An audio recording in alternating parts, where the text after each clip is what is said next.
नमस्कार। देश के अंदर राजनीति का प्रारूप बदला है। कई पार्टियां देश के अंदर ऐसी हैं जो इस देश के लोगों को गुमराह करने पर लगी रहती हैं कि आपने अगर ऐसा किया तो ऐसा हो जाएगा, ऐसा किया तो ऐसा हो जाएगा। यानी कि तरह तरह के चक्रव्यूह, तरह तरह के षड्यंत्र रचे जाते हैं। कभी धर्म के नाम पर रचा जाता है, कभी जाति के नाम पर रचा जाता है, कभी रातों रात अफवाहें फैला दी जाती है, और कभी भाई आपको अनाज दिया है, बीमारी से बचाया है, इस तरह की अफवाहें फैला दी जाती हैं और अपना राजनीतिक स्वार्थ सिद्ध करने का काम किया जा रहा है। वास्तविकता क्या है? वास्तविकता ये है कि सही मुद्दों की बात तो ये पार्टियां करती नहीं, बस देशवासियों को गुमराह कर कर उनका वोट ऐंठना चाहते हैं और सत्ता पर काबिज रहना चाहते हैं। आदरणीय बहन कुमारी मायावती जी क्या कह रही हैं, जरा सुनते हैं। चुनाव के दौरान बीजेपी और आरएसएस के लोग गांव-गांव में जाते हैं, अपना थैला लटका लेते हैं और गांव-गांव में जाते हैं और जाकर ये कहते हैं कि देखो मोदी जी ने तो आपको खाद्य सामग्री दी है, दाल दी है, आपको चावल दिया है, उसके साथ में नमक भी दिया है। आपको मोदी जी का नमक जरूर हलाल करना है। और आप लोग उनके बहकावे में आकर तो अपना वोट उनको दे देते हैं कि भाई नमक तो जरूर हलाल कर देना चाहिए। नमक खाया है मोदी का हमने, लेकिन आपको मैं ये बताना चाहती हूँ ये नमक मोदी का नहीं है, बल्कि आप लोगों के टैक्स के पैसे का ये नमक है। इसमें मोदी की कोई मेहरबानी नहीं है।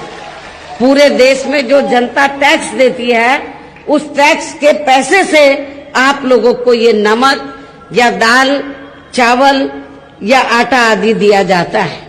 ये कोई इनकी मेहरबानी नहीं है, ये आप लोगों का अपना टैक्स का पैसा है। इसलिए आप लोगों को कतई भी गुमराह नहीं होना है। आदरणीय बहन कुमारी मायावती जी ने बताया इस देश में कई पार्टियां ऐसी हैं जो घोषणा पत्र जारी करती हैं चुनाव से पहले और अपने चुनाव में वादे करते हैं कि हमारी अगर सरकार आई तो हम ये देंगे, ये देंगे, ये देंगे। और जब सरकार बन जाती है तो उस घोषणा पत्र पर वो कोई भी कार्य नहीं करते और देशवासियों को अपने आप को ठगा सा महसूस करना पड़ता है। क्योंकि जब भी ये घोषणा पत्र जारी करते हैं और उसमें लिखते हैं कि हम तुम्हारे लिए ये सुविधा लाएंगे और सरकार बनने के बाद ये नहीं करते, तो देश की जनता अपना आप को ठगा हुआ महसूस करती है। और मिलता क्या है? महंगाई, बेरोजगारी, इस तरह की घोषणा कर कर ये देशवासियों को ठगने का काम ही करते हैं। यूपी में 4 बार हमारी सरकार बनी, हमने चुनाव में कोई मैनिफेस्टो जारी नहीं किया था।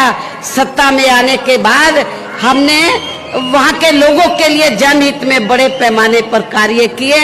अब बेहतरीन कानून व्यवस्था की दी जिससे वहां की जनता अभी भी याद करती है। आदरणीय बहन कुमारी मायावती जी ने देश हित में, प्रदेश हित में जन कल्याणकारी कार्य किए।